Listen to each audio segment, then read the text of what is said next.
Assalamualaikum warahmatullahi wabarakatuh. Salam sejahtera untuk kita semuanya.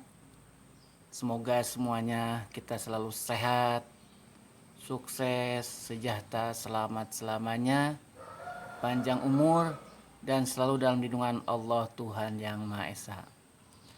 Sobat-sobat sekalian,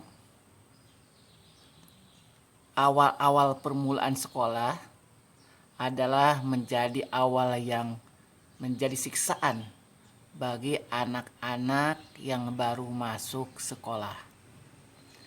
Baik anak-anak yang masuk ke TK maupun anak yang baru masuk kelas 1 SD. Mengapa dikatakan siksaan? Tentunya anak yang tidak biasa bergaul, permulaan sekolah itu menjadi ruangan tempat lingkungan yang betul-betul memerlukan perlindungan. Karena sekelilingnya adalah semua hal yang baru dan memerlukan perlindungan, terutama dari orang tua.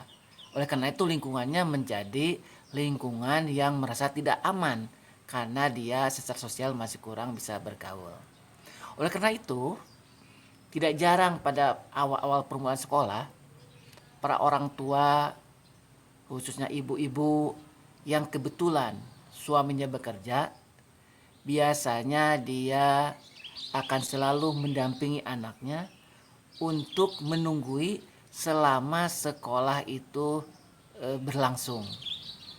Apabila khususnya anak-anak usia TK atau SD mulai masuk sekolah adalah jam 7 sampai jam 10, maka mau tidak mau orang tua itu, khususnya ibu-ibu yang kebetulan suaminya bekerja, akan menunggu anaknya selama dari jam 7 sampai jam 10. Ketimbang tidak ada kegiatan selama menunggu di sekolah itu, banyak beberapa kegiatan orang tua yang kebetulan menunggu anaknya sekolah.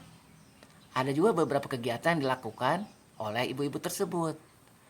Ada ya, sambil menunggu anak, ada yang melakukan kegiatan ikut pengajian, ada yang ikut senam sembari nunggu anak sekolah, ada juga yang berjualan, ada yang berarisan, dan ada yang lainnya.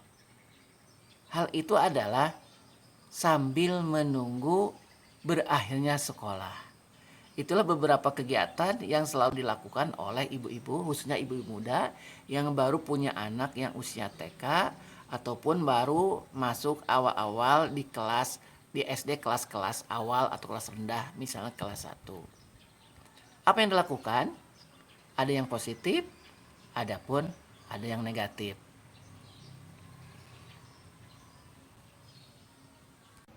Sobat-sobat sekalian, selain kegiatan yang dilakukan oleh orang tua tersebut, tadi sampaikan sambil menunggu anak itu, sambil menunggu anak pulang ke sekolah itu, ada kegiatan ibu-ibu dengan melakukan kegiatan pengajian.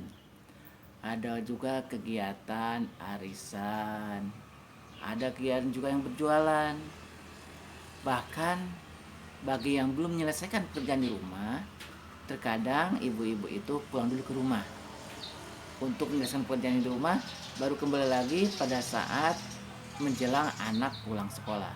Ini terutama kaitannya dengan anak-anak yang masih belum siap ditinggalkan orang tuanya, terutama anak TK dan anak-anak SD di kelas-kelas rendah.